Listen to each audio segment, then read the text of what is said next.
Okay, the lights are on, the video's not on yet. There we go. Okay, good morning, everyone, and welcome to our Lee County School Board Workshop of September 5th. Good morning. Our first order of business is going to be the agenda review.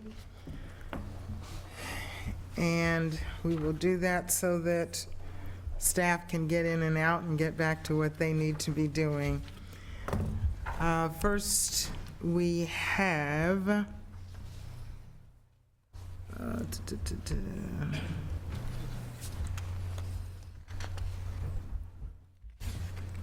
okay, first is executive services. And I do have a comment on the Hispanic Heritage Month. I spoke with a few community members, and they would like to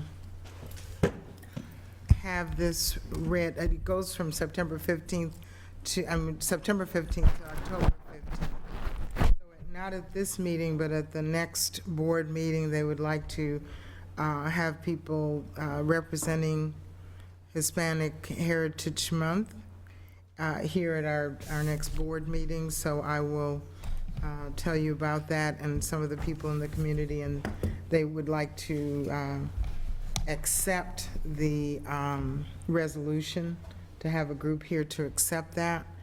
So does anyone? It's not been our practice to do it that way. I'm sorry. Are we going to do that for everybody? Well, that's why I'm asking. We used to do that practice where it was, they came up for the resolutions like we do recognitions. Right. But we did away with that. Now it's all under consent. And is there a reason why we cannot do that? And what was the reason it was stopped? Comments from board members? Well, I would simply like to say that if we allow one group to come forward, we will, if you look at the number of resolutions we approve every month, we will add probably half an hour to an hour to our regular meetings. Well, yes, ma'am. What I was going to say is there are a lot of different Hispanic groups, and the different groups have different agendas, different, oh, thank you. Well, let me just leave it at different agendas, different points of view. And so I would think that might be a problem, and I agree, because we have so many celebrations. In lieu of that, I'm wondering if any of, I guess it's probably already been planned, what schools come, but, you know, if there was a school that perhaps had something that would reflect, I don't know, but I agree with Ms. Morgan that it's going to start a precedent that every group's going to want, and it's going to make some Hispanic groups like, well, why did they choose that group? That's Their suggestion is that it would be open to all Hispanic groups that wanted to, you know, participate in that. You know, fact being, what is it, 40% of our population in our schools is Hispanic. So, and we have done a lot of recruiting of teachers and staff in Puerto Rico and other areas, and maybe there's something else that we could look at doing, but and we can, you know, discuss this later if you want to. What other comments? So do we need, yes, ma'am? I have to agree with both of them. I think that we would be setting a precedence, and we would have to make sure every time we are going to be doing a proclamation or anything else that we have to reach out to whoever that may be to make sure that they're welcome to come in the audience, so it's open to anyone anyway. So if they Right. want to be represented, they're welcome to come here and do so. But for us to start this, we have to make sure that we are not missing anyone, because the first time we do, Right, that's going to be a problem. yes. Well, and I have seen people that have shown up in the audience in support of a resolution and then have made, comment during public comment. Right, and I was that's gonna say that. basically what they would be doing, not anything other than that. But, so I guess making, from what I'm hearing, everybody doesn't want to do anything other than presenting the resolution like we normally do. They speak during public comment, and they would be in the audience. Yes, ma'am. I'll be going to at least one Hispanic group, and I'll be reading the, it's not a proclamation, what is it? Resolution. The resolution there. So that's another thought, as we as board members go out to different groups and bring it to them instead of them coming to us. Okay. Susan, you have those suggestions, those ideas? So basically, we will leave it as it is, and if they want to come and speak at the meeting in public comment, they may do so. And the third thing is that as we go out, that we will, as board members, represent the resolution. Okay? Any other comments? I do want to say on the Constitution Day, the League of Women Voters and the Deltas, I believe, are having an event at Hodges in the evening, starting at 5:30, if anybody's interested in that. And now we're down to the legislative platform. Any comments or suggestions, questions on that? Good morning, Ms. Fisher. I'm sorry, Oh, but that's there was an okay. accident on the bridge, so that's why I'm... Oh, I wasn't trying to call you out. I really was saying good morning. Okay, so we can move on past executive services, everyone? All right, we move on to E, academic services. And does anyone are there any questions for that section?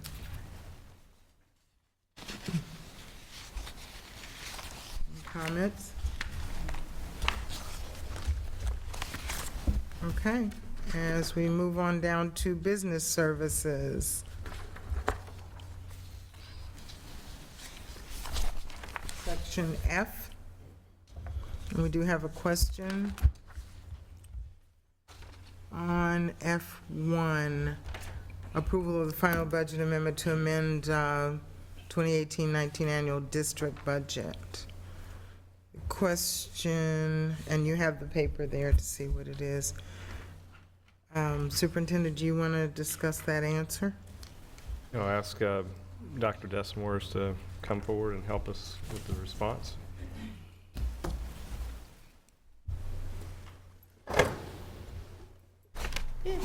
Good morning. There were a couple questions. Is it the question related to class size that you were referring to, or I can go down each one?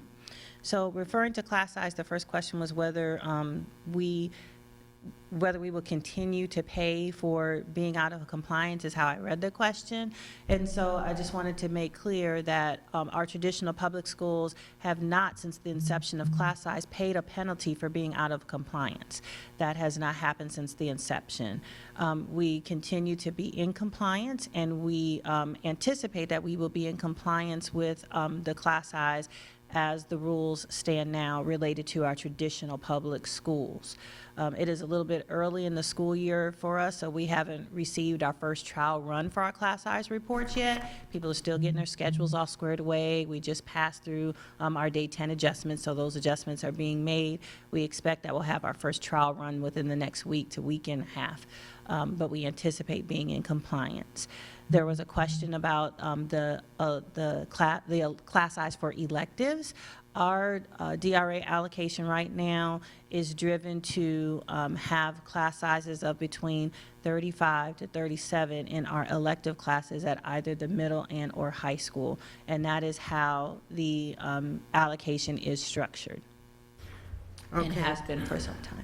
Can I just say, I know I've gotten phone calls from elective teachers that it is a lot more than that. And is there a time frame where we level it out and that's what's going on right now? I know at one point when I was teaching during the first few weeks, they would put kids into electives while they were sorting out class sizes for the core subjects. Yeah, well, there is a lot of leveling out that is taking place at this point. There's a lot of movement in and out. There's a lot of kids that are still arriving because it is still very early in the school year. I can say that I know our principals are very cognizant of their master schedules and making sure that they are balanced out in such a way that's providing the courses and the structure and the curriculum that the students need, and being very cognizant of class size loads and, you know, and what teachers can and should handle. So I can't speak to individual classes at individual places. We don't have those reports just yet, but we know that's what the DRA allocation is structured to drive. And, you know, the principals are very cognizant and aware of, you know, balancing out loads to make sure that loads are manageable for teachers. Is there anything about, okay, you said 35 to 37 students in elective classes. If it's over that, is there some, and maybe this the superintendent can answer, is there some kind of ability to provide a helping teacher or someone else to assist if a class is over 37 in an elective? We don't necessarily drive it specifically in the allocation, that if it's something over that then it would drive an additional allocation for that. It's not the way that the allocation is currently structured, and I would think also dependent on, now this is out of my realm of expertise, so there could be some, you know, some other people that we may want to consult related to this, but I assume that, you know, class to class, what the elective is also is very different in terms of what that class structure may look like. At elementary schools, PE is going to be more than, you know, 35 kids, but there's also, you know, typically a PE para or some kind of help in there along with that. But then as the kids get older, you know, there's kind of, you know, different structure and different criteria to that as well, depending on the class. So we very much, you know, leave it with the expertise of the administrators in the school to be able to look at their resources and determine how it is best to drive their resources dependent on the curriculum that they need, the classes that they need, their master schedule, their numbers, and how they best see to balance it. And one thing that that does happen is you do have school principals and administrators do work with our school development team and Dr. Desimores and her team relative to those needs. So if they see an overage in a certain area where they have concerns, they often reach out to our budget team and they work individually with schools to make sure that they meet their individual needs. That's something that goes on quite often right now during this time of year as we're working through this leveling off process. We have a, as we've indicated, you know, the school district of Lee County and Lee County in general has one of the lowest stability rates, which means that we have a lot of mobility, which makes this time of year a challenge. And I think, you know, our schools do a great job in managing that challenge, but it does mean in the first part of the school year, you're going to see some shifts in staffing so that we can make sure those schedules get leveled out the way they need to be. Yeah, absolutely. This is probably more for academics, but it made me think of this. Aren't the advanced classes, like, let's say an AP English language class or an ACE chemistry class, aren't they considered electives for this allocation? I'm not sure about that. I think, I thought science class is a core class, and, mathematics is a core class regardless of its designation. It's, what's accurate? Their core classes. What I just said, core classes. Okay, because I remember having like 35 in an English Cambridge ACE class. So you look at- And some of the teachers I know, okay, so probably an ACE general paper might be considered, because it's not a core, and therein lies the rub, because whereas you can add a few more kids with a para in PE, if you have a teacher doing some of the academic disciplines, and, especially because I was an English teacher, general paper comes to mind, that's a huge, huge load. So all electives, when you have 35, aren't equal in terms of teacher preparation and teacher workload. So hopefully, the principals keep that in mind when they do their balancing. I'm quite sure that they do. They talk about it often, and I know are very aware of that as they communicate with us in terms of resources that they, that they believe that they need. Do we collect data about whether this is a system-wide problem or it's a, I got a call here and there kind of thing? Like, as we level off, can we gather data about class sizes across the districts so that we can look at it from a 30,000-foot view? Yes. And determine whether there's anything we really need to look at here? Yes. That'd be great. Yes, we can. Mm-hmm. Okay. Other comments and questions? On the general fund budget that's showing here, where it says class size reduction operating fund, what is that 8,000, when they say operating fund? Well, I think the- that's where the question came up. Well, the class size reduction operating funds are the dollars that we receive through the FEFP as a categorical within our FEFP allocation. So those are the funds that that category refers to. And they're used For teachers, they're used strictly by teachers across the district. for 8,000. Okay, Ms. Fisher. So, so throughout the budget report, I noticed that our unappropriated fund balances consistently are less. Can you address that? Yes, I can. So within the final results from from the FY19 fiscal year, in the operating fund, we had about a $6 million reduction in the fund balance, meaning that means that we spent more than we took in for the FY19 year, dipping into some reserves that we had for that year. So I'll speak to the general fund because, of course, that's the biggest one, that we have.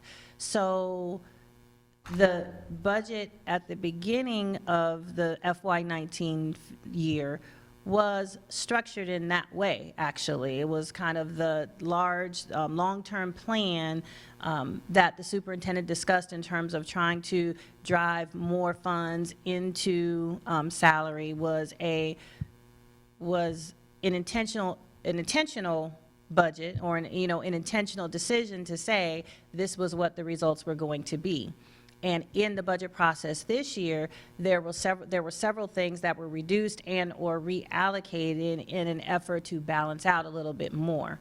We expect that in the FY20 year, we might reduce our fund balance again, but probably close to by half of what it was in FY19 as we level out through that long-term plan. Remember when we were talking about this, we had at one time had a very large fund balance.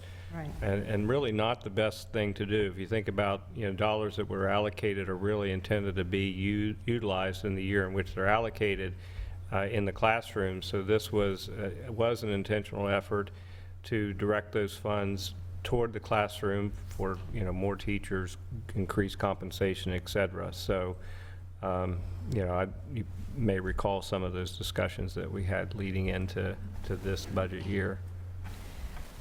So then, for instance, with the insurance, that's quite a significant difference.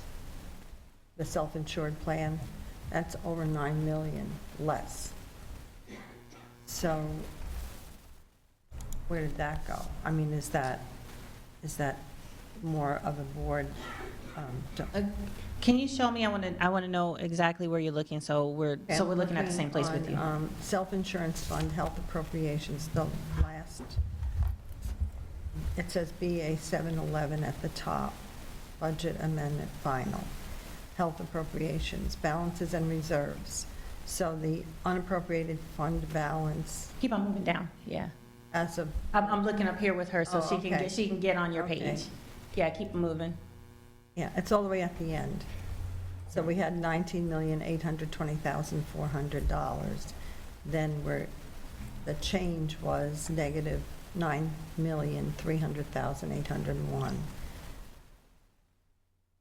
So remember, not that long ago, we had a really right there. excessive amounts there. of money in our self-insurance Can you jump fund. up just a little bit? And so we made decisions rather than to, increase some of those costs and pass them on to employees or to reduce our benefits, that we did direct more dollars from the district, from the board, to increase the board's contribution to an employee's benefit package, which, part of that is going to result in a reduction here.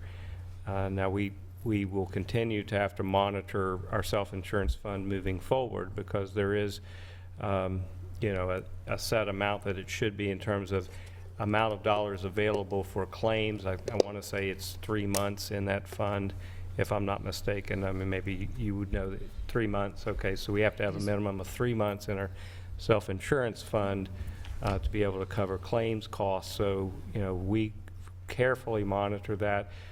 We do anticipate that moving forward, we're going to have to utilize more of our general fund dollars to allocate toward our employees, so that self-insurance fund stays where it needs to be. Yeah, and can I just want to point out a little clarification here related to this.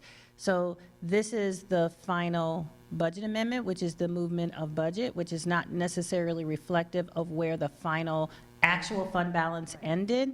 So actually, within the self-insurance fund, I do believe our final results, we saw a little bit of a bump this year up in the ending fund balance. So I don't want you to confuse this particular number to think that our fund balance within the health insurance fund in actual terms went down by that much, because it did not. This is just is reflective of budgeted funds that we were moving around in order to make sure that different expenses in different categories, that the amounts were in the right lines to cover the different categories. But the actual results within the health insurance fund, our total fund balance in health insurance did not go down by $9 million. So I can give you those actual totals, and I can email everyone that information. I just don't have it right at the top of my head. Thank you. Okay, there was, excuse me, one more question about GED. And this is on the agenda under item 1. Ken, if you want to, back to the agenda page. And, yeah, item 1, F1. And my question was about GED, and there was one amount that was 2,000 and something for testing fees, 2,561, and then it mentioned 70,985 for adult general ed course fees. I'm not sure what that, is this collecting fees for GED? Well, the 2,000 that you're referring to where it says GED testing fees, Right. that is the collection of fees, yes. Okay. Okay, and those, and I believe the other category, the 70,000 that came up in question yesterday, the question was, well, how are those funds used? Those funds are used to cover short course instructors, basically, the instructors that we utilize within adult ed to provide the instruction. Right. I used to be one of those, okay. Yes? And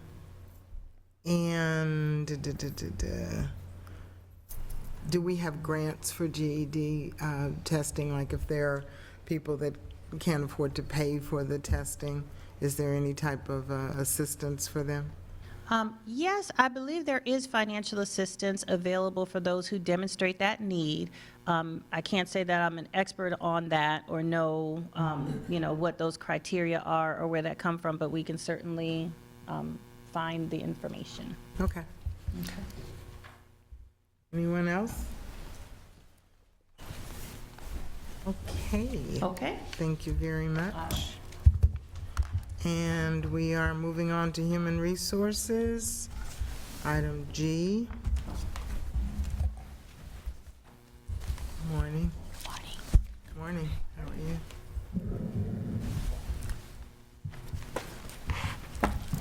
And we have a question under, I guess, G1.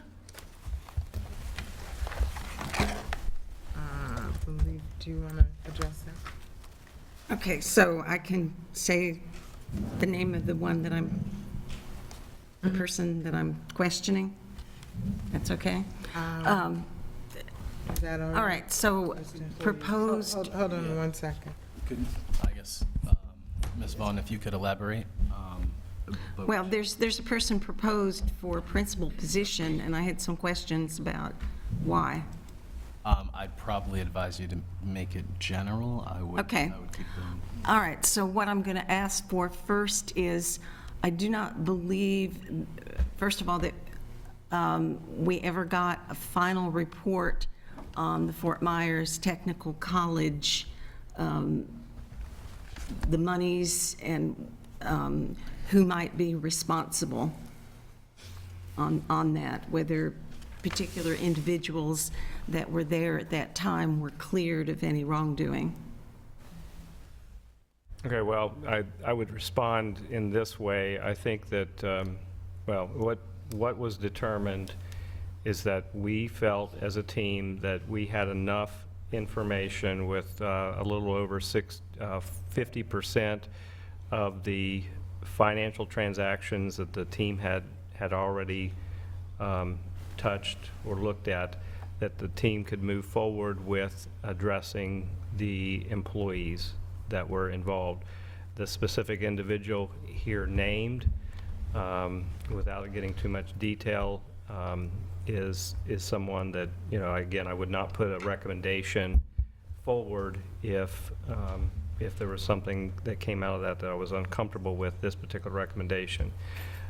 In terms of a final report, when that work is finally complete, we will provide a full report. I know the team continues to work on that. It's very extensive. It's not like a lot of money, as I've continued to report to the board, fortunately. We're very happy about that.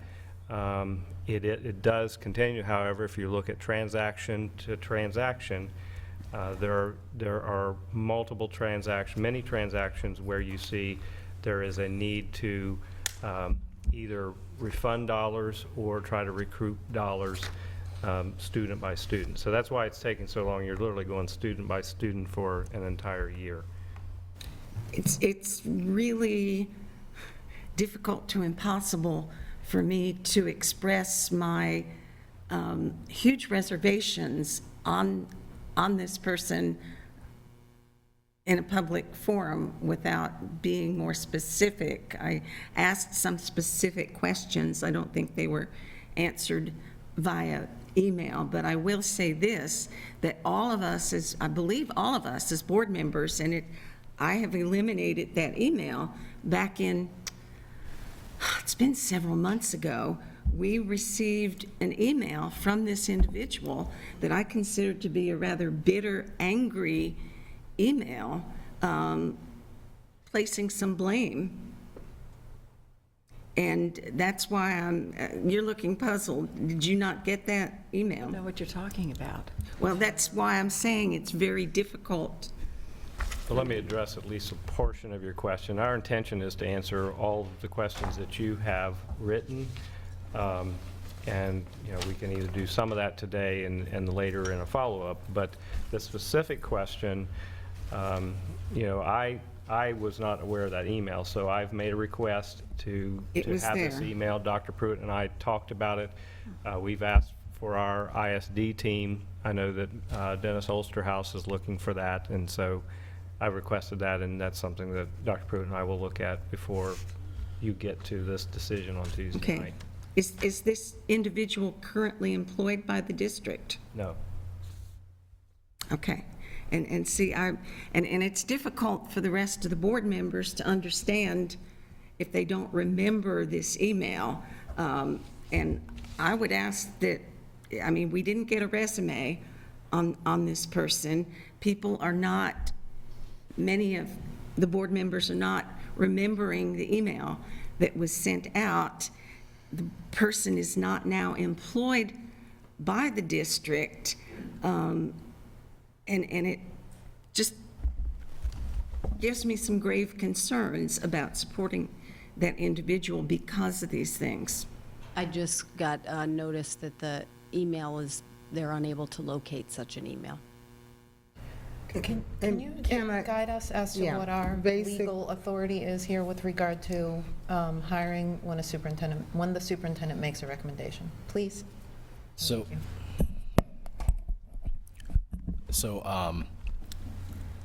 let me make sure I understand the question. Your question is, what's the scope of the board's authority when it comes to the superintendent recommending an employee? Correct. Or a potential employee to be Correct. hired? Well, the scope of the board's authority, as far as I know, and I would like to, and I'll preface this by saying I'll take a deeper look at this and provide a written explanation, but my interpretation of the policy as it stands is that the scope of the board's authority is the following. Essentially, you've got the authority to hire and fire the superintendent. You've got the authority to hire and fire the school board attorney. And as it relates to anything that's on the agenda, it would be the scope of whatever your decision would be, or whatever procedure you would use to approve anything else. So if you wanted to, deny approval, that would take a motion and a second, and Is there something in the statute with specific regard to good cause, and is that further defined by either case law or opinions? That's what I would like, if you could answer that in a follow-up. Okay. Could you repeat that one more time? Is there something in statute with regard to good cause? I believe that we can only There is. vote against a recommendation for hire by the superintendent if we have good cause, and I think good cause is defined to be two very narrow instances. Right.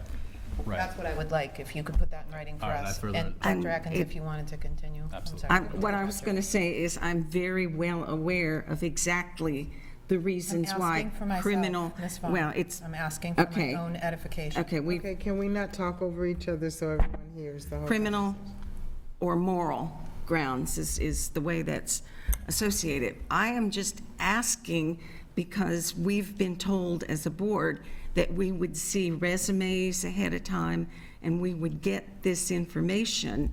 And I feel like, and you know what, maybe I'm going to have to go back and look at my personal email to see if perhaps this email was sent to my personal email. But it seems to me other board members received this email, and it was not nice. So if you would, again, this is something that we discussed yesterday. I would be happy to take a look at the email if there's anything of concern. Relating to the resume, again, that is something that we intended to do. We do have tomorrow's update, and that's usually where we put those resumes and a little bit of background information about our candidate. What I can tell you is this particular individual has been a part of the school district for 25 years. He's got a great track record. He's been a turnaround principal. I think his tenure at Cape Coral Technical College, very successful, as it was at East Lee County and other places he's been. I consider in terms of, moral and ethical person, a highly moral and ethical individual. So I'm pretty comfortable with this particular recommendation. I do, I do look at what happened down at Fort Myers Technical College. There's obviously concerns that we raised, so prior to making any recommendation, we want to make sure the assignment provided would not put the district and this board in a situation where you'd be faced with similar concern as a result of a performance issue. So, so we'll provide all that Friday, and Okay, I appreciate that, because you had said over a week, or more than a week ago, you were going to bring the name forward, and I figured there would be a resume coming out, and that hasn't happened. And the fact that gave me pause, and I have serious questions, because when you have an individual that's removed from a high-level position, and then as a board, we never receive the report, and the individual is not now employed, we need a little more background than that to make us, at least to make me comfortable. And I have a very clear recollection of the email, and I believe it came to other board members, but I know, and it was not complimentary, let's just say. So those are the 4 reasons why I brought this up, and just wanted to see if the rest of the board was aware of any of this. I believe that the crux of this matter is that there was a longstanding employee that, in good standing with the district, when this situation came up and was being investigated, because of their position, they were a part of that. After, and like the superintendent said, 60% of it has been completed, and basically shown that it was not this individual's But I haven't seen it. responsibility. No. Right. So I think what you're saying is not so much against this person, but just seeing what was the culmination of the report. And if that's done, then this person they still remain an employee in good standing. It's just that this report is being, being looked at. And I honestly don't remember receiving a negative letter or anything at all. So it seems as though if we can just see where we're at in the investigation, and then moving on from there. and just Yes. I wanted this, I probably, I don't believe I shared with the board, maybe I did, but one of the reasons we decided to move forward at this point with 50 to 60% of the transactions being examined is that really to make a determination, we sought some legal advice here, and a sample size of about 25% is what you would need to have to proceed with any type of a due process hearing. And so we felt, because this individual's contract had expired, that we had completed more than significantly more than the 25% that you would need to, that we could move forward with a hearing and be comfortable with the information so that we could make a good decision. Because I would add that the timing was unfortunate of when the investigation opened. I can very confidently say to you that if the investigation had been earlier in the school year, this employee would have been renewed. So based on the outcome of the investigation as it stands today, it's just because we weren't able to complete the investigation before his contract ended. So again, timing was not in his favor. Ms. Giovanelli? So that was going to be the question, because I feel like maybe there wasn't support enough in place for him, and I didn't understand where he is now no longer employed when other employees in the district are under investigation, and they get sent here, and they have that time, so they're still employed. So my Because concern is kind of the opposite, to be perfectly Well, honest. Okay, because administrators are on a yearly contract. Other employees probably aren't. It's, you know, they're on a professional services contract or some other employment situation, so we are able to do that. But if we have another employee, such as a salary schedule and employee that's on a yearly contract, we would have handled it the same way. We would have said, your contract is not renewed, we need to come, and then we'll complete the investigation, and then if it comes out that you're fine, then we will reemploy you. Yeah, 'cause But we don't want to commit to that, because what if it comes out that there was a problem? Right, but this starts back from April, though, so I mean, why didn't the investigation start sooner than during the end of the year? We had to wait on the financial information. Oh, okay. We Well, couldn't- we and weren't that- kept, I mean, I wasn't kept up to speed of that, so I wouldn't know. So that would make a difference. For them to complete the professional standards couldn't move forward without the financial information and them completing, you know, the 50% of what they had done. So we had to wait until that was complete. Okay, because I mean, I think that's important, that we need to be supporting our employees that have been here 25 years. So it's Correct. important to me, the sustainability, I mean, we can't afford to lose anyone. Okay, Ms. Jordan had her hand up, and then Ms. Fisher after. Okay, I would just say that I would definitely be in favor of this because of the fact that I have known this person for 20-some years. He was my son's AP. I've worked with him as a business partner as well when I had my restaurant in the Cape. So I know how he is with his children at the school. He knows every single child that's there by name. They all know him, they respect him. And I do believe that what we're asking him to do is a really good place for him to be. Okay, Ms. Fisher? So regarding this investigation, can you define what you mean when you say that 60% of what was completed? Because I'm not understanding that. And coupled with that, I just want to say, when we're investigating someone who's responsible at an institution, have we gone to rule out, you know, financial aid is a state, program. And so are our systems compatible for accurately documenting all of that? And was that part of the investigation?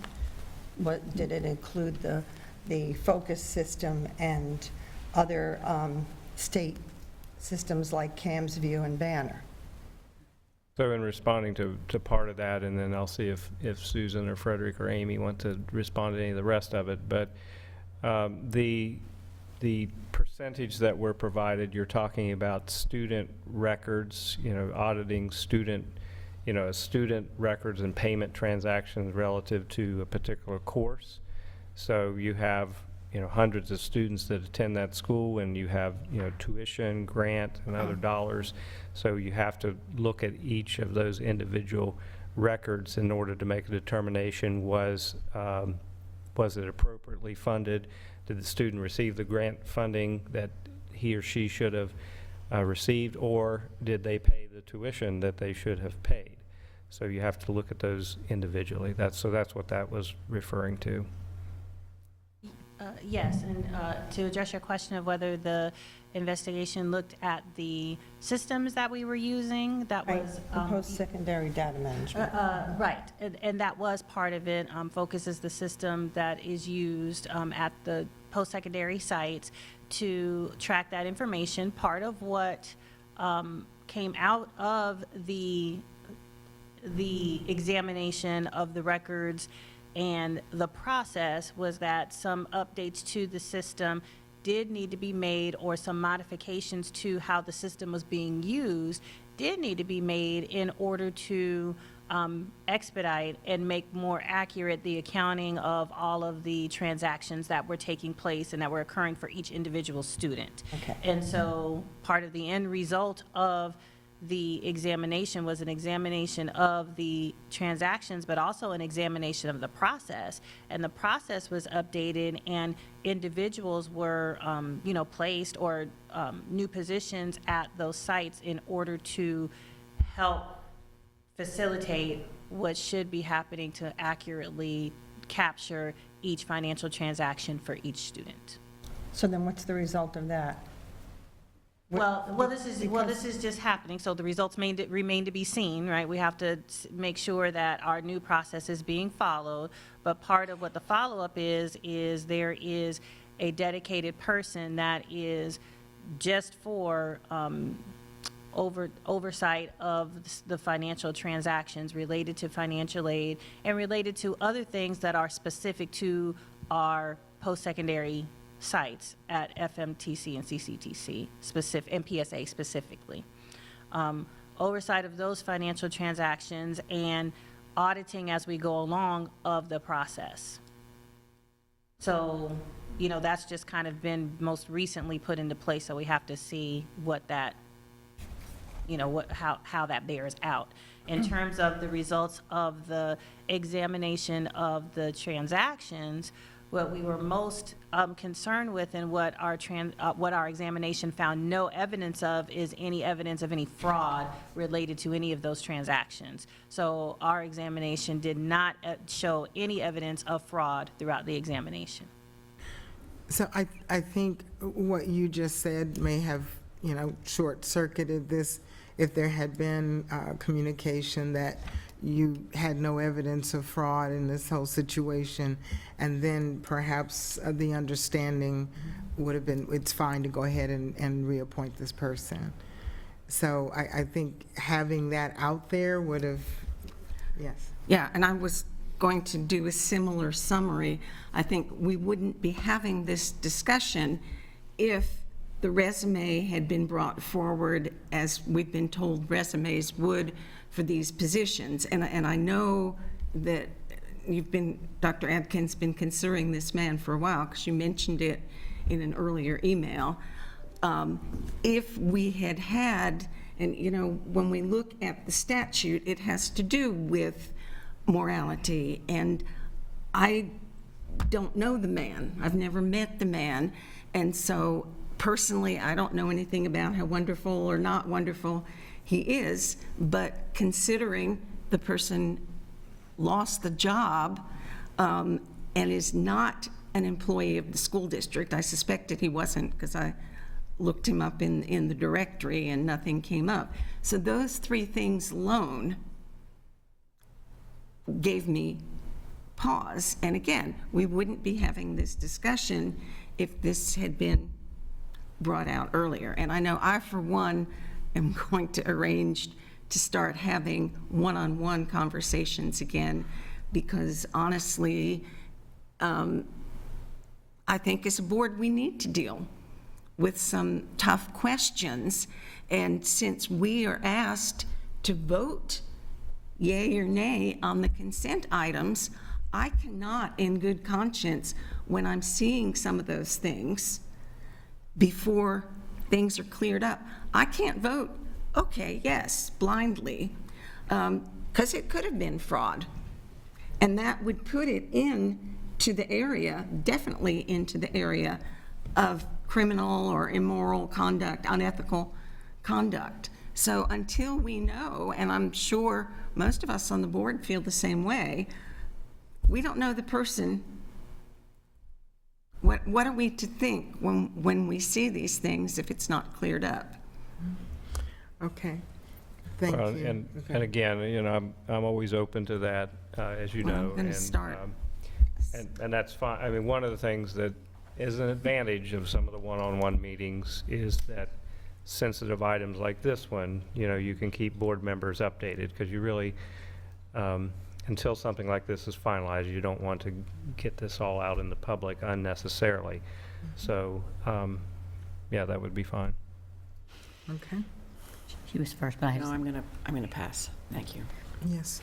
so my only other concern was, initially was regarding, there were some students that were since we're talking about the investigation now, there were some students that were not going to be, because of, I don't know, I can't remember, I was trying to find the email back in April, but where students weren't getting credit for being there and something to do with their Pell Grant money or whatever, so I don't even know or remember exactly. I just want to make sure that those students, all students were able to come back to the school and complete their education and what were entitled to, not, since we don't have anything. Okay, yeah, I'm not quite, yeah, we'll check on that. I'm There not, was something in the email about that students may not qualify because things weren't paid. I don't remember exactly what that, there are cases. something like that, right? Yeah, Okay. where you would have a student who might have qualified for reimbursement relative to a Pell Grant who may not have received that, or vice versa, where they should have paid more tuition than was charged. So, And my concern was that we, as the district didn't do something right, where a child is now suffering for our mistakes, that for the things in place that weren't, the processes were, being done right. So I just want to make sure that the students are taken care of. as do we. I think we're all trying to make sure that that happens, and also to protect the district. And the new position to cover that, is there someone in place that is doing that at this point? Yeah. Yes, Okay. yes, All right. yes it is. So the lesson learned is that now we have moved forward with another position. Okay? Yes. All right, thank you.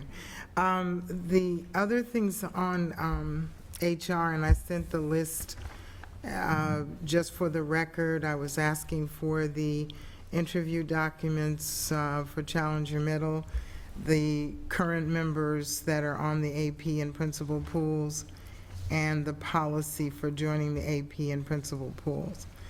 So, and I sent that. I'm not expecting you to Yeah, I have had all of that. responded, I'll kind of go through them. In terms of the documents, the meeting that request would take over an hour and a half, so we would need some board direction on that, because there were 9 people on the interview team, and we interviewed 14 people. So we would have to go through all of those papers and make sure there's no redactions or anything that would have to happen, and then copies would need to be made. So, What is the cost for an hour and a half? I don't know, I said it would take over an hour and a half, and I was directed that if it takes over that, to let the superintendent know that, and then he would That's something you communicate. want the board to make a recommendation on, if you want the staff to do the Right, work, if it's over an hour and a half. to do So that work.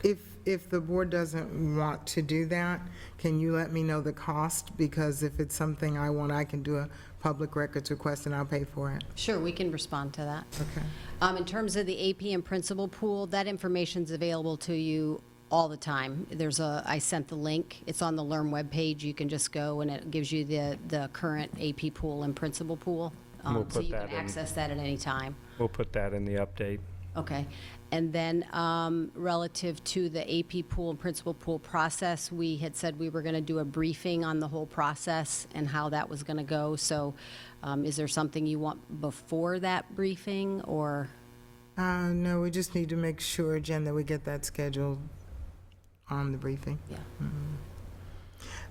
The last question that I had on HR was the list of schools, and I don't think we've heard at the beginning of school whether all schools were staffed with all the number of teachers. And I know there were some that did not have the full. We sent it in the update.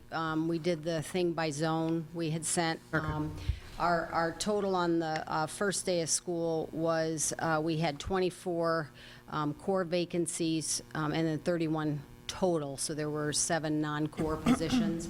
That put us at well below what our target is, because we have almost 6,000 teachers, so that's teaching positions.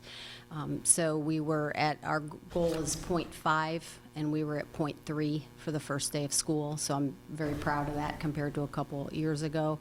As of today, because I wasn't sure which date and time you were interested in the information, we're about the same. We have 21 core openings, 30 total, so that means we have the 9 non-core positions And do you have those by district? I have them by zone, and we can put that in the update. Please. We can do that for you.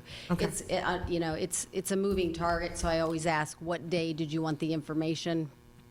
Because, a teacher could come in today and decide they've had enough. So, you know what I mean? It's kind of, and then we hire one, and then another one leaves, so it's kind of a moving target, if you will. Totally. Any other questions regarding HR? Yes, ma'am. Oh, Go ahead. Oh, I just had a question, because we received an email regarding an art teacher in Lehigh, and I was just curious, they were talking about cuts. Was this something they were hired and then let go, or so can somebody update me on that? So, sure. We do our best, working in conjunction with Dr. Desamore's division. We do our best effort putting the budgets out there with schools, but a lot of times, all the students don't show up. So we do a 10-day count where we sort of readjust and see, did all the students show up that we had funded the school for? And so we have and this is every year it happens, we have a surplus process, and that's followed. And again, we work together with Amy's division, and we work through those, and we have a surplus list, and, we work with those people to get them a different position. It's kind of how we do the business, because there's no exact science to figuring out exactly, are all the students going to show up that we budgeted for? okay. Yes. It looks like she's There's still- something that just popped into my head about guest teachers. I noticed we have, a fair number of long-term guest teachers. So two questions. So if a long-term guest teacher is covering a classroom, that's a core classroom, that's counted as that class is covered, right? Not necessarily. No, okay, 'cause I was- If it's a permanent opening, then no, it's an opening. But if Okay. it's I'm covering a maternity leave, or I'm covering I'm out because I had surgery, then that's not considered an opening, because that person is going to come back. Plus, we also do have cases where, to be real clear, what we said to schools was, you have to have a certified person in the instructional, in where there are students in a classroom, there needs to be Certified. that certified.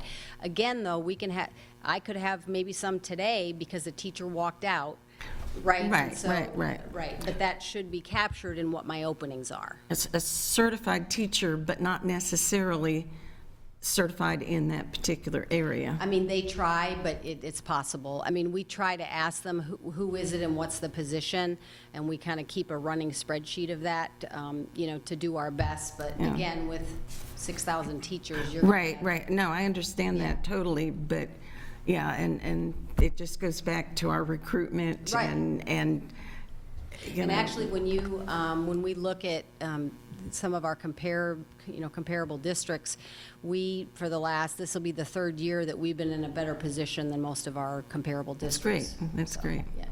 When you say have a certified teacher in every classroom, in some of those instances where you have a guest teacher, does that mean that guest teacher is certified? Does that fit that mold as well? Not in the way if I'm understanding what you're saying. If they're, no, if they're a guest, just a regular guest teacher, that, unless, like I said, unless it's a maternity leave or something like that, that would be considered an opening that we would be trying to hire a teacher for. I guess that's where I was confused, because Okay. I think we said that there would be a certified teacher There in is every supposed to classroom. be. And here's what I'm going to say to you. The schools have reported that to us. So if you're aware of something that might be different than what I've been reported, I'm happy to hear that information. Okay, yeah, because if there are teacher openings, but you're reporting that you have all certified teachers in every classroom, there's a disconnect there, but we'll talk. I would agree. We will talk. Yeah. Okay. Any other questions in HR? Thank you very much. The only other thing is you had asked about Safe Schools training, so I just thought Okay. I would. Yeah. So you all have access to the Safe Schools training. And I think your question, Ms. Gittens, was, is there trainings in there that would be Well, recommended, or? it came about because I know I kept getting emails, I don't know if everybody else was, about doing your Safe Schools Right. training. And so the discussion was, why not? I mean, why Right. wouldn't we go ahead and do what is required of everyone else? We're in a district building that is going to require us to know what's going on as well, so. And- Yeah, and that would certainly be our recommendation. Also, I know that Mr. Davis's division had sent out the Know Before training, which is outside of the Safe Schools training. I would highly recommend, if you have not done that, that you do that. It's all about safety and security relative to your your electronics, things that you utilize.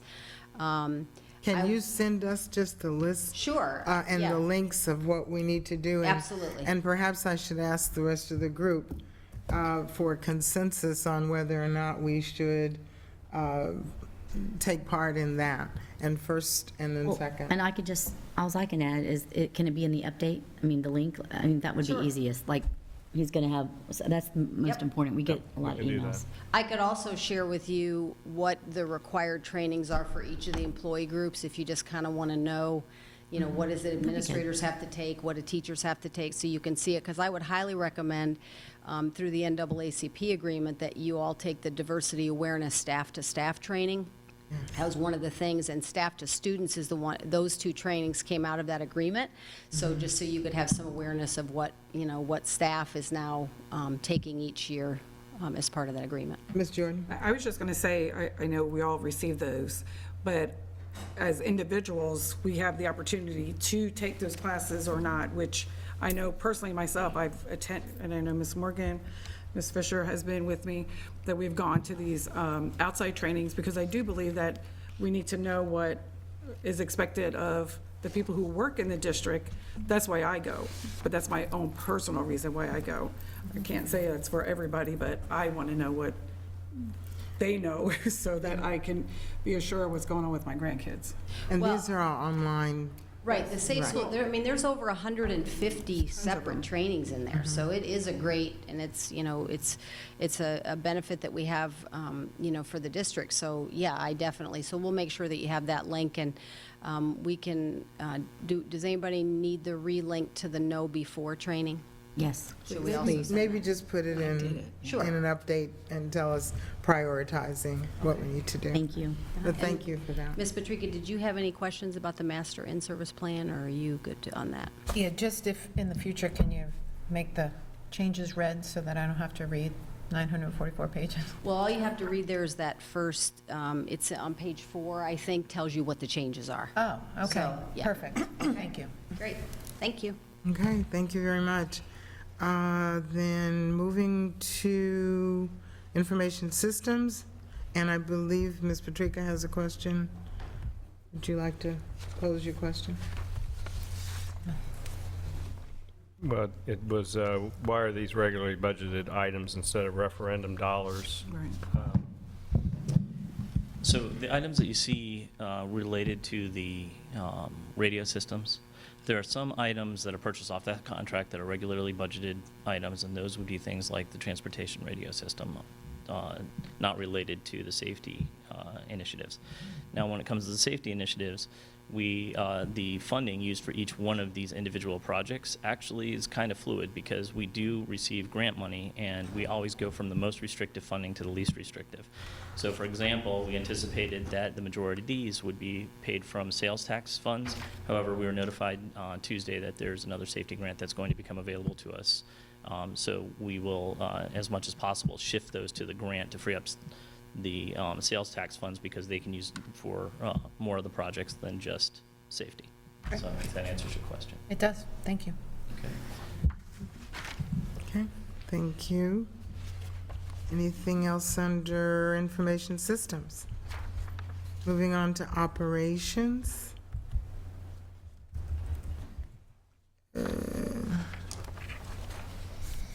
Here's a couple. Anyone before I throw my first one in there?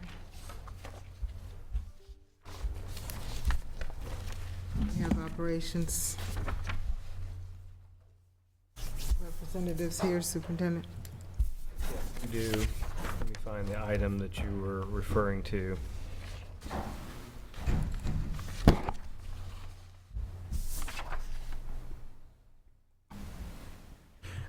While you're looking for that, on I-2, one question I had, we estimate those expenditures, which means it can possibly go above or below that. Is it possible on those 3-year contracts to say not to exceed? Do we ever do that?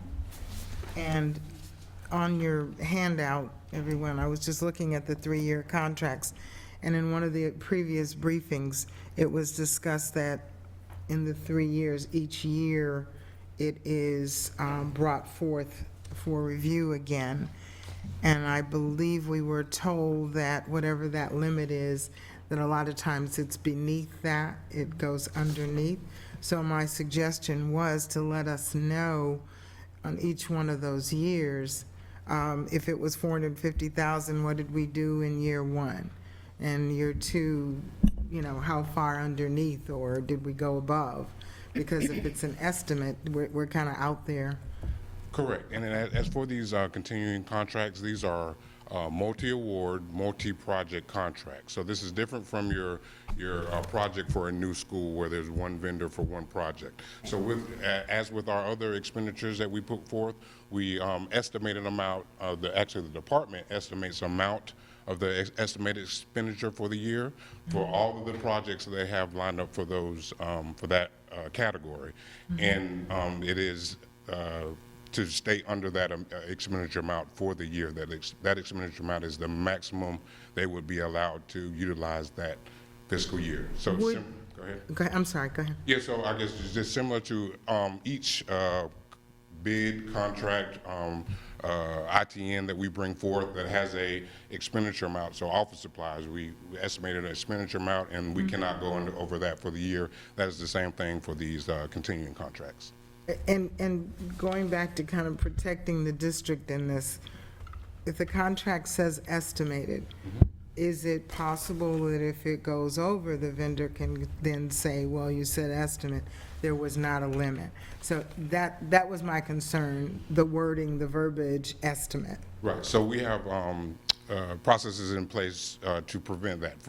One, for example, we track each bid history. So for this continuing contract that I think is $250,000, every single expenditure that comes through procurement is tracking that expenditure, and once it even gets close to becoming getting close to the estimated expenditure amount, we start communicating with that department.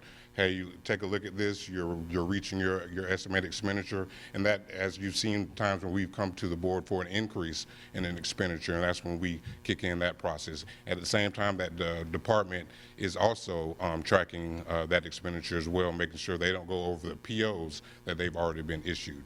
So there are mechanisms in place to track expenditures to make sure that does not happen. So basically then there's no way to cap it. That does cap it, because without a PO, they cannot do any additional work. Right, but then you still can come back for an increase if it's necessary. Yes, we could come back to the board then. Yeah, for an increase if needed. we would do that and request that of the board. We're not going to do that on our own. Okay. Right, so once we get to that estimated expenditure, if we want to go $1 over, we need to come back to the board for approval. Okay.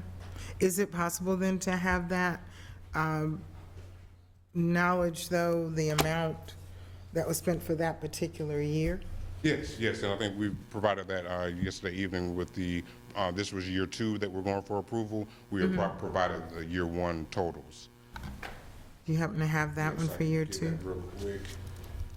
And in the meantime, Ms. Jordan? No, the only thing I was going to say is that a budget is a guesstimate. So they try to put everything together the best that they can to make up this budget. So like he was just speaking on, if that is the bottom line. So if they need more money, that's in any aspect, regardless if it's a school district or another business, you always know that, you have to come back for that. So, yeah. it's a Yes, so budget. for year one of the continuing contract for building official, $76,374.39 was encumbered for that time period. Okay, $76,374.39 of the $250,000 estimated expenditure for year one. Oh, And okay, we're for the requesting that same, 250. The construction department is requesting that same amount for year two with the expectations of sales tax initiatives requiring more expenditure. So more work, we're expecting Correct. more work More for work this in that upcoming area, year. given the construction. Okay. That would answer my questions if we had, what that was. Any other questions on that? I have one. Yes, ma'am. So number 7, I was just curious, why didn't we just go back out for bid? Because there's only one vendor, and I've seen some where there's multiple vendors that we can use, and this is a small company, so I didn't understand why we wouldn't go back out for bid and try to get several companies to, be in this contract, so that if the need is, emergency, you have more than one person or one company actually, able to go and get the work done quickly, because this is regarding air conditioning and stuff like that, can be an emergency in Florida. You're looking at number 7? Yes, number 7. Yes, so that one was bid in October of 2016. Right. So at that time, not looking at the full tabulation sheet, not sure how many vendors responded, but at that time, they made the decision to award to that one vendor. And given the fact that they've gone through the first 3 years and they're still renewing, that leads me to believe, and again, when we go for renewals, we ask these questions to the department. So maintenance was asked, how is this vendor performing? Are they able to keep up with the work? And if the department is continuing answering yes to these questions and they are able to provide the services needed, they will renew. So I guess my answer to that would be the vendor is satisfying maintenance's needs given the demand, and they are able to take care of the work that's needed. So if one vendor can supply that need and they are doing a good job doing that, they will move forward to do that. We haven't had any requests by maintenance to rebid this one, so they're looking to renew it. Okay, so I don't understand why we wouldn't give opportunity to other vendors in the community and put this back out for, is it RFP, I guess? RFP. Yeah, RFP. So it would be my recommendation that we would put this back out for bid and get other vendors instead of just one. So, And I guess along with that, my question was, at the end of the 3-year contracts, what is the process to decide, are we going to put this back out, or are we going to just renew? These are all great questions, and they're things that we stay on top of and make sure that we're following best practices. The good news about renewals is we have a vendor who's been highly successful. Their staff are badged. They have invested in badging their staff and paying the insurances and complying with all the district requirements. And they're locked into their rates from 2016. So a best practice is to try and continue working with your business partners who you've entered a contractual agreement with. And so both parties need to respect one another. And so when we issued the bid, we stated that there would be a base period and so many renewal periods. And we work with NIGP to make sure that we're on top of what those periods should be so that we are using best practices. So it is to the district's advantage to reduce our cost by not going through the bid process, by holding on to those rates that were bid in 2016, and we're going into the 2020 fiscal year here. So those are very advantages to the district to continue to honor the agreement that we entered into with our business partners, and because it is advantageous to the district and it is a cost savings, it would be more desirable to renew than to go out to bid. So then my question would really, then I would want to put this back on RSM and see if that, in fact, it would be a recommendation from them as well. Otherwise, I would recommend that we only do a 1-year contract until we get more information from RSM. I don't understand. I feel that we should see if there's opportunity to really see the savings at the district, for the district. So I wouldn't be supportive of this at this time then. Well, I think what RSM is going to do, and we'll discuss that later on, is to look at the processes and procedures. Right. And in order of sequence, I would think that we would continue what we're doing until they look at it and get back to us and say, these are their recommendations. So, that's my thought. What is? But procurement was on their list, so Right, and so we're going along a path right now for procurement, and we would be waiting to see or to hear what their recommendations would be before we would make any changes. that's why I just said just maybe do a 1-year contract versus a 3-year, and being locked in without seeing other bids. Can I ask, what is the core issue that we want to try to address? I just want to make sure that we're saving money, and just because maintenance is saying so and you're saying so doesn't always, I haven't seen that always to be true. I think this is for 1 year, right? 1 year renewal? Yes, renewals are for 1 year. Yeah. And it will come back to us within a year. Okay. Okay? I-9, Ms. Patrica? Yeah, in the interest of time, we don't have to answer that. We can move on. Just it's a similar response to what we saw before. I know the maintenance department prioritizes its capital dollars, and the safety and security items are first priority, and some of the big ticket items such as a re-roof or an HVAC system replacement is where they are really targeting those referendum dollars.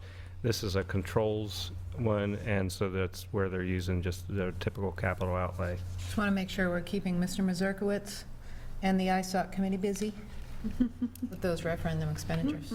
Okay. Okay, thank you very much. I believe we are down to M. There were some questions. Nothing else prior to that?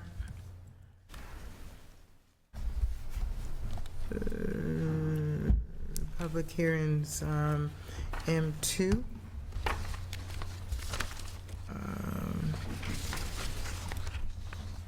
And there, my question was about the videotaping and audio taping. I'm gathering this has to do with, for example, a fight breaks out and everybody takes out their phone and starts videotaping, and then what happens there? How does that, connect with this particular item? It's probably a little hard to connect to this policy, but it would really relate to the public having that ability to do that, and we want to restrict that ability. The kids are obviously going to pull out their phones on any type of matter like that, but we don't want to invite parents or others to be into our school settings and to be recording students without proper administrative approval. That's what really this comes down to. Okay. So if a parent comes in for their child's birthday party and they bring cupcakes and they're taking pictures in there, what is the process? Do they have to get that cleared first in Yes. order to take the pictures? Yes. Okay. All right. Thank you. The other one, M5, as I was reading it, it was saying to, rather than calling 911 first, to call, and then someone else would call 911, and can you explain that? Yes, there was some thought put into that and discussion with our school resource, our law enforcement. And the reason behind that is that all of our schools are staffed with law enforcement. We have SROs in every school. And if the fastest response from those individuals will come from inside the school.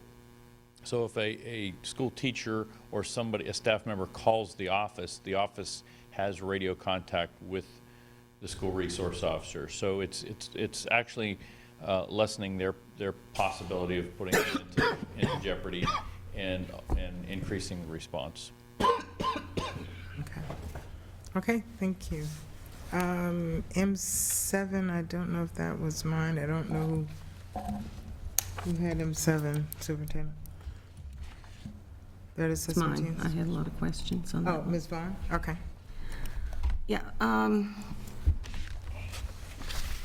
I thought that there might be some things that we might want to consider including, and the first one that came to mind is in section 4, or paragraph 4, which addresses how to make, it says, students, faculty, and staff recognition.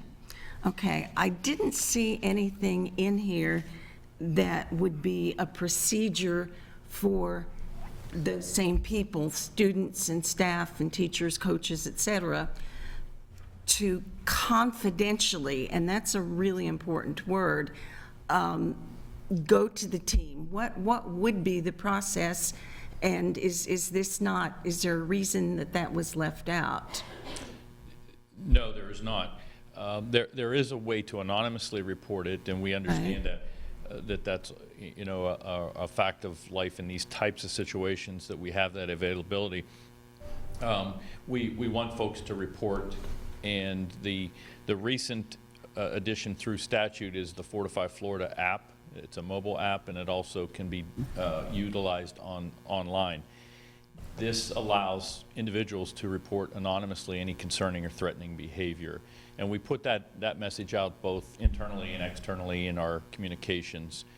And we've seen an uptick in a number of those Fortify Florida tips coming through. Most of them have been, to be honest with you, have been nonsense. But we are seeing that. We have it on our webpage. We added a widget, I guess is the proper term, to the Chromebooks. So all the students have capability through their devices there. Okay, so then, Ms. yeah. Vaughn, I hate to interrupt you. Because of the sake of time, would it be okay with you if he just went through the list and answered your questions at this point, since we do have visitors for our next segment? Right. Or put it off, or whatever you want to do, but, Okay. okay, so the app would be the only way they would be able to do that.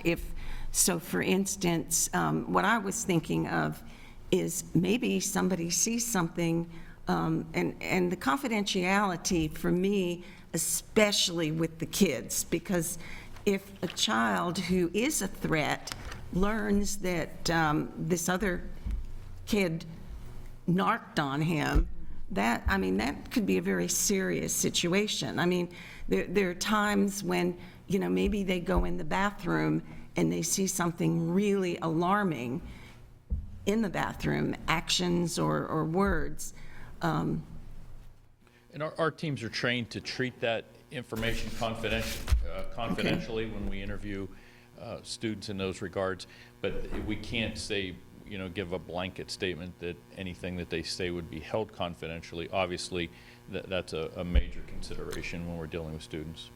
Okay, and the last three are just quick. Okay. Just curious, it didn't need to appear here, but does the assessment team get any kind of supplemental pay? No, they No, operate. okay, because they operate. Will the assessments, whether the student is deemed a threat or a non-threat, will the fact that the student was assessed appear in the student file? It does not appear in their CUME file as that file, stated, CUME but file. it's in a CASEL interface, and it also, if a student withdraws, we send that information as well. Okay, so it's not in the CUME file. And it looks like it's pretty much up to the principal about the required document. Where would it be stored? In other words, you said it's in CASEL, it's not in the CUME files. Right. And is there a district administrator, would it be you, who would be responsible for monitoring compliance from Yeah. the schools. Each of the teams has an administrator assigned for those particular cases, and they would monitor those cases that come out of there. We have a district threat assessment team that also has oversight. Okay, so there's a district to make sure there's compliance Yes. as well as, and that's it. Yeah. Okay. All right, thank you so much. I believe that ends the review. I do want to, she's gone. I had one other question on there, but it's Can we hold it? a yes or a no. Okay. Superintendent, do you have? the School of answer? origin, there's about the homeless. I think there must be something with similar language that addresses children in foster care system. Is that, because I know we have a special person, I can't remember her name, is that you? That deals with the foster care system? Good morning. Yes, I'm Amy Clark, the Yeah, Director of yeah. Psychological and Social Work Services. We have a homeless liaison and a foster care liaison. With school stability, we do not have a specific policy for foster care currently, but that will be, a draft will be coming soon. Okay. When ESSA was revised in 2015, those duties of the foster care liaison had previously fallen under the homeless liaison, and those were separated at that time. Okay. And so we do have Sheena Torres Nunez, who came and spoke to you. She is our homeless liaison. And then Scott Hollenbeck is our foster care liaison. And he works in collaboration with Children's Network and other agencies on that school stability. And actually, just this morning, Sheena and Scott were training our student enrollment folks on enrolling our students in foster care. Okay, so we're looking for because as a guardian ad litem, I know how often these students are uprooted, and we had somebody who talked on this, and I was wondering, is that it, and it should be in policy as well, because often it's a very similar situation Very for similar. those kiddos, so it's being worked on. That's being worked on Glad right to now. hear that. We do have an agreement that was developed in 2016, and we have a meeting within the next couple of weeks to discuss our MOU with those other agencies in collaboration for that as well. Okay, thank you. Thank you. Thank you very much. In concluding this section, I do want to go back. Ms. Patrica directed the board attorney to check into the scope of the board's authority. And in order to direct the attorney, we need to have consensus of the board, not an individual board member. So her request was that the attorneys look into the scope of the, would you like to rephrase that so that we can take consensus? I've never sought approval of the board to ask a legal question of the attorney before. I mean, that's something we do if we're asking staff to do something that will take more than an hour and a half, but we're all free to go to the board attorney with whatever legal questions we have at any time. Right, am I, Well, I've never done that before. from a public meeting to say to the attorney to look into something is a directive in my understanding. Is, so if everyone feels that it's just her suggestion, then that's fine. Well, I've asked numerous questions to the attorneys and I don't get answers, so I don't understand. I don't get, Okay. I don't have, I've been, so I don't always get answers, so I don't, how that works Okay, exactly. we'll discuss it later for the sake of time.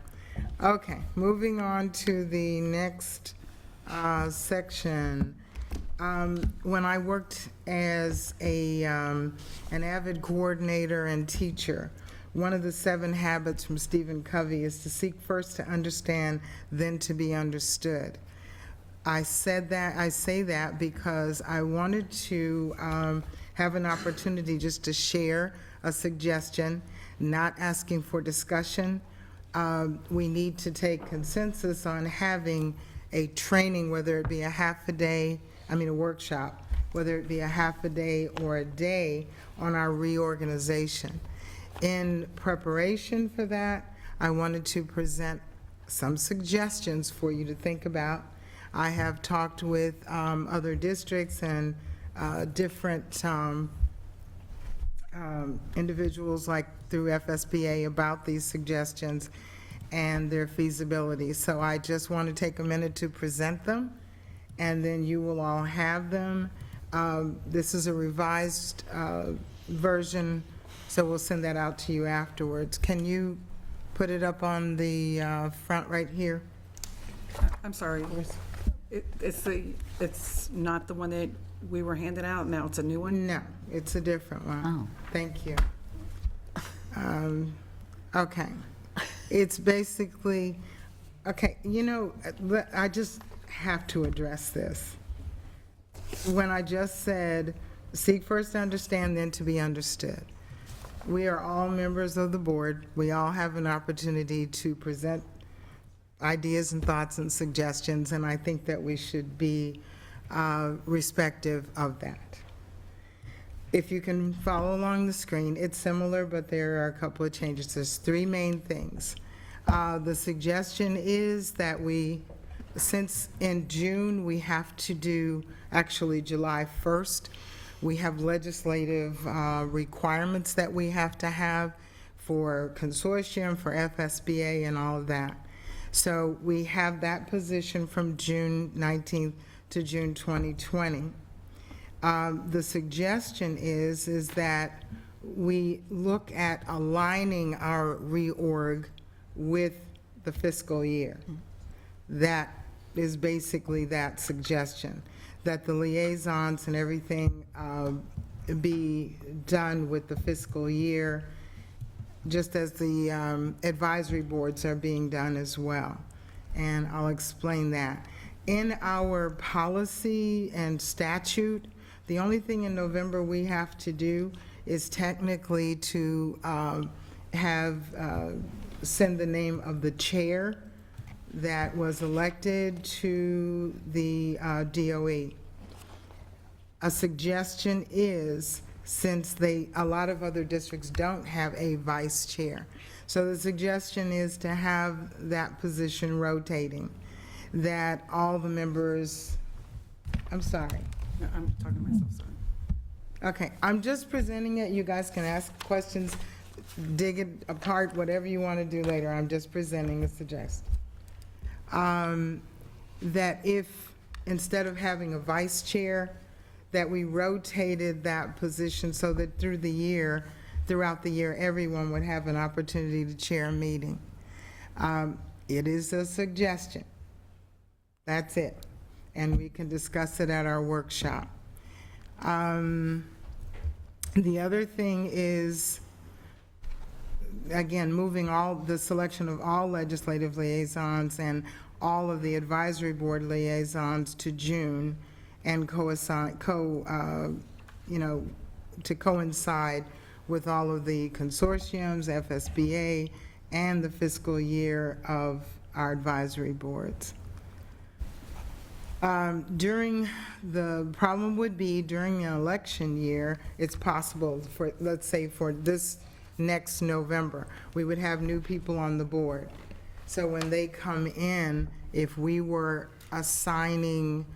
choosing liaisons in June, and someone comes on the board in November, that they would just take over whichever liaison of the person that they are replacing, rather than starting all of them over at that point.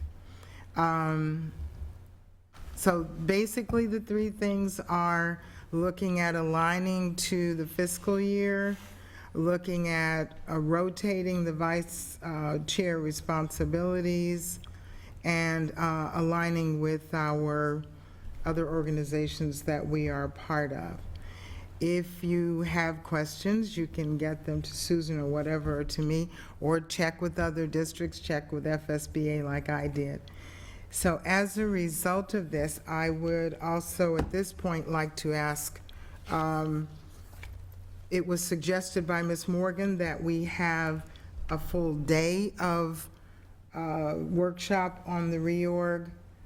And so that's on the table, either a full day or a half a day or whatever, and that's what I'm asking for, any discussion and then consensus on that.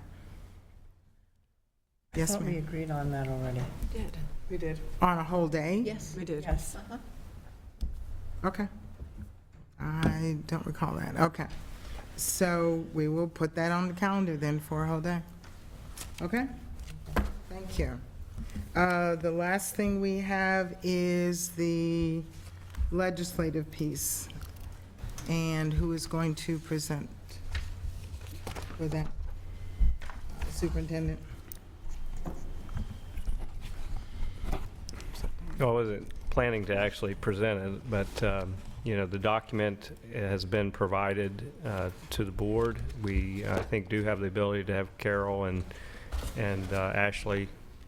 I thought she was going to be on the phone. Oh, that's right, yes. Carol, are you there? I'm here. Okay. Good morning. Good morning. Good morning, everyone. I'm here. Good morning. Good morning, Carol. So does anyone have any questions or concerns on this document? Yes, ma'am.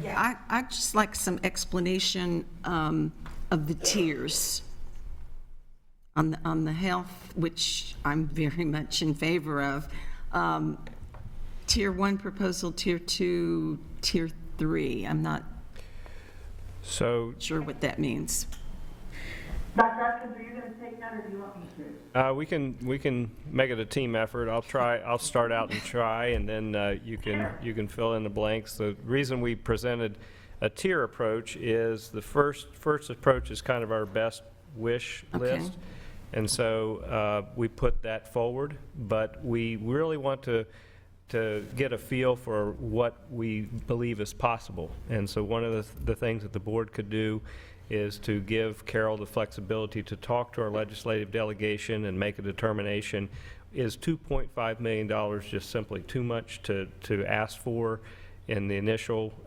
What would be more realistic? We did this with Grow Your Own to try to kind of find a sweet spot that would have us ensure the greatest degree of success. So we thought that we would present this as a tiered model so the board would have some options here in terms of how it would like to proceed with this particular agenda item or priority.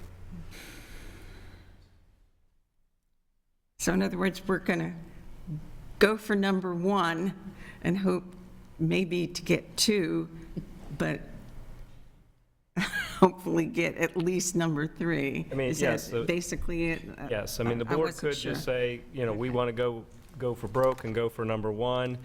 You know, our suggestion would be the board give our liaison, Carol Green, the flexibility to be able to help make that determination, and she would obviously report back to Okay. us what the results would be. Okay, I wasn't sure how exactly that works. It's kind of like, let's make a deal. Right. And compromise or haggling over.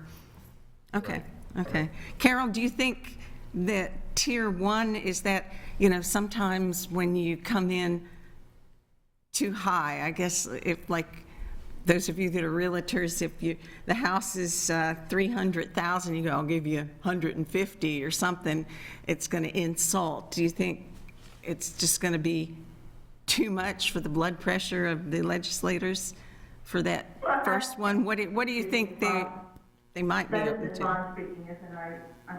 Yeah, it is. Here, so. Yes, it is, Vaughn. One of the things that we have done, Ashley and I have done, is that we went back and tried to look at some comparables. Speaking to your realtor discussion here, we went back and tried to look at some comparables within the last year, which was only a few months ago now, because of the session starting so quickly.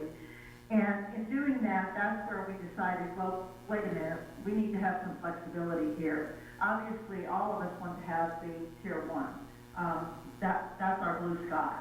But what I would suggest in doing this, and one of the things that I know that Lauren and I have talked about, and Dr. Atkins explained so well, is that what we'll do is, once we have the approval, hopefully today, to go forward, then sit down and meet with a couple of our folks that we're looking at as sponsors of this particular issue,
I have an additional question. As you propose that, I see the overview with the great list, but will you be provided, or is the school district providing some of the surprising, to some people, statistics on why this, because I think some of the people that are presented to, so we've already pulled that up. Good, good. Carol has some of that background material already. Great. Yeah, I have a whole file on that, yes. Wonderful, and if I can get that, because Mary and I, we work on the SHAC committee, I'm the official liaison, and she can't be there, so I want to, at Mary's request, I'm going to be presenting to them on this, and so if I had that material, that would be really helpful for the SHAC committee as well. Tomorrow's board update. I'm sure that Ms. Stillwell and Ms. Brooks can probably provide all of that Yeah, for you. she just said, yeah, you probably didn't, she just said she would. Okay, good. Thank you. Yes. Ms. Fisher, I don't want to put you on the spot, but I'd like to hear your feedback on this, because Well, this is a long time in coming, and of course, I'm very excited to even have it on as a priority. I think that when we look at the statistics and we look at the rules that have already been passed, have been adopted by the state of Florida, which are individual components of comprehensive health education, and that there has been some funding attached to that already, I think that, the timing is right. Of course, Tier 1 would be, everyone's dream. Tier 3, I would have some concerns about having a semester in grade 8. I think that's too little too late when you look at our local statistics and the fact that we have been targeted by the CDC and the Florida Department of Health as an area of concern.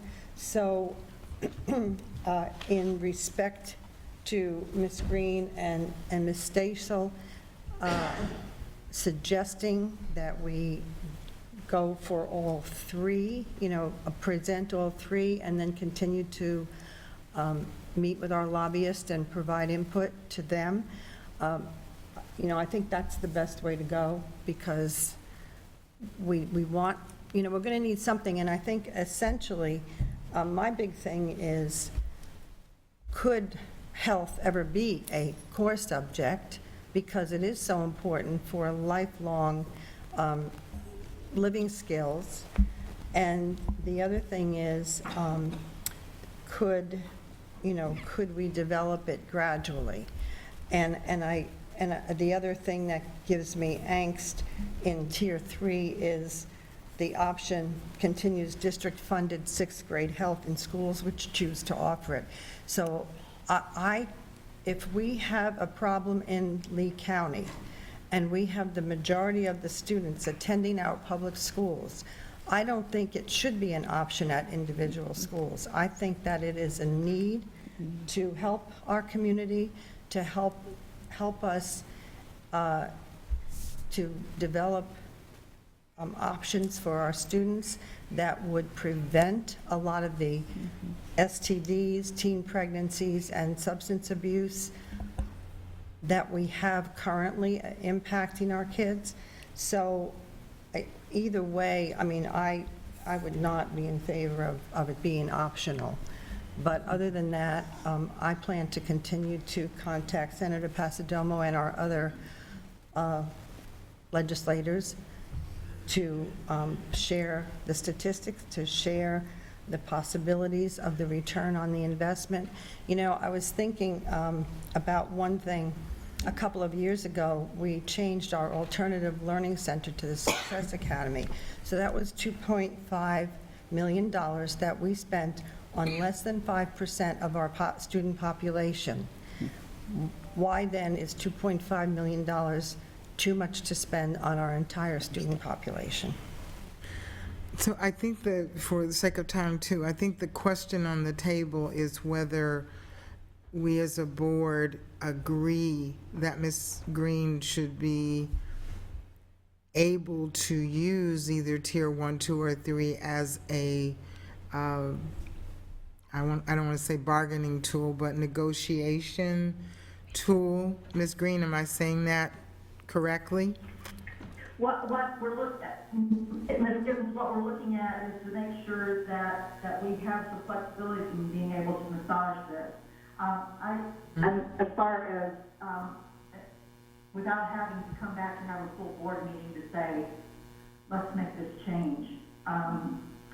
So we're looking for everyone, number one, for everyone to understand the reality of what we're going through here.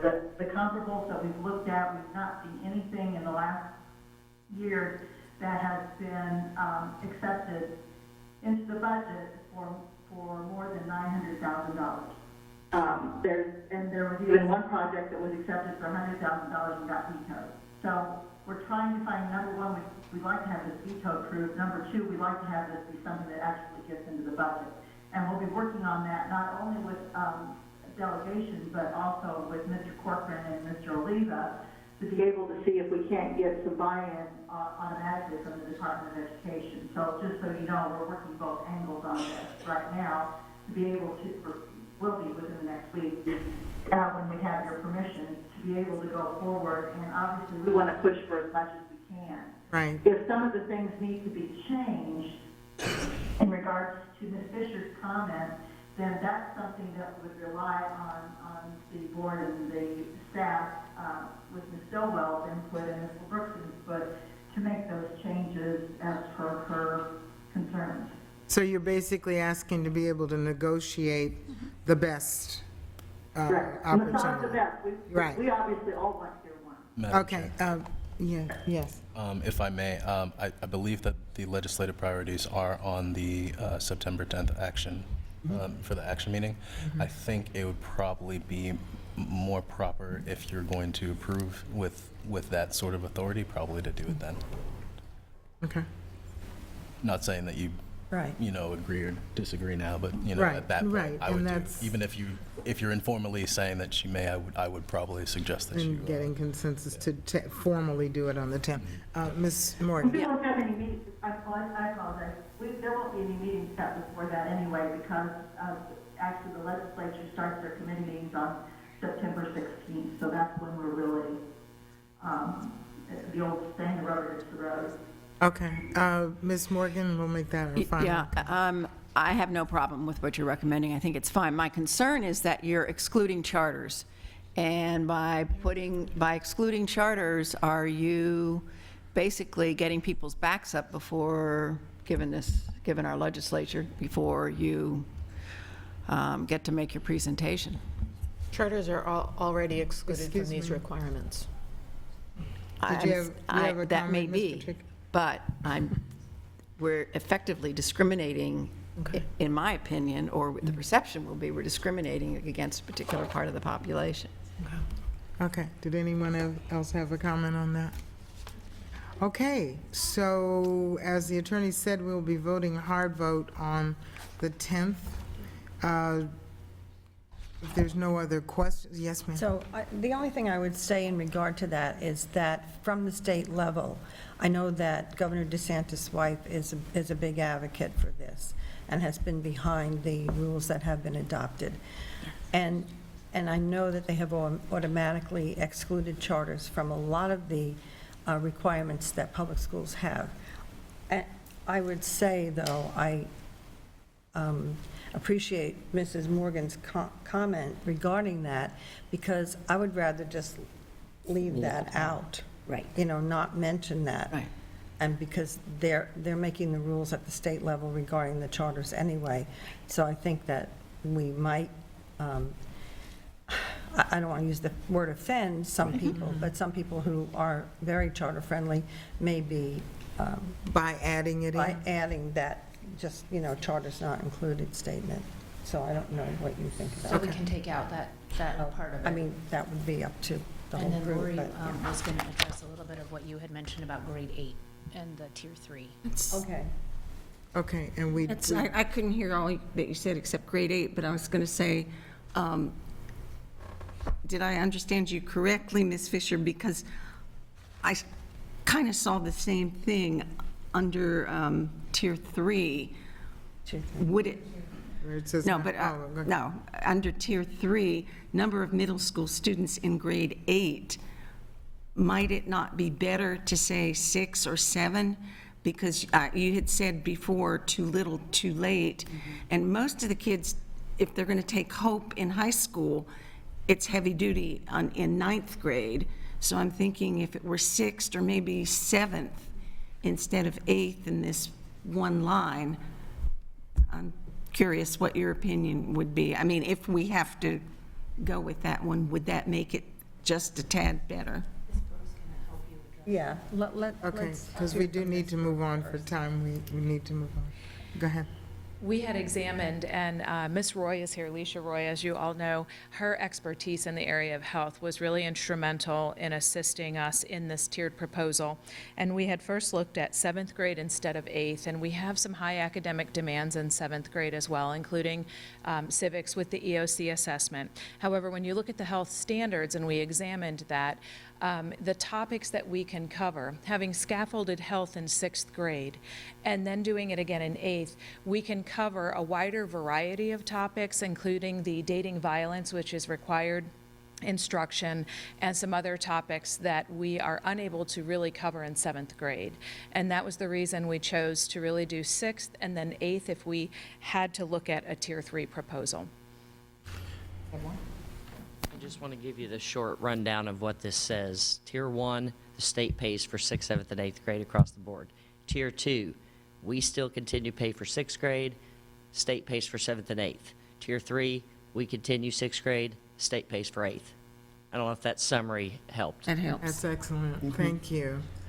Okay, so we're at the point then of leaving in the tiers, taking out the charter language. Do we have consensus on that with everyone? Okay, so leaving it as it is and taking out the charter language. And Ms. Green, is that okay with you then? Oh, absolutely. I'm here to serve you. I just think that this helps to give Ashley and Denise some flexibility. And as I said, even with that flexibility, you will all be kept in the loop as far as the movement that happens. But starting as soon as you make your decision on the 10th to make it all official, obviously we're starting to set meetings anyway. We'll get the meeting set so that we'll be able to then take the pulse of what's going on in Tallahassee with some of the initiatives this year. And again, Ashley and I both are very excited about this program, personally excited about it, and we'll push very hard to get to Tier 1. But at this point, we may have to look at it as a long-term process, and we're going to look at that too. So yes, I'm good with everything you said. Okay, and thank you so much. We're tagging you to go into the ring to fight for us. So, Absolutely, and I'm here for you. you know that. Thank you so much. Any Absolutely. other? Well, you all have a good day, and I'll look forward to seeing you all in person very soon. And you too, and thank you so much. Thank you. Thank you, everyone, for your patience that's here for the next part of the meeting. We'll now adjourn this meeting and have a brief recess to move to the dais, and we will begin again. Thank you.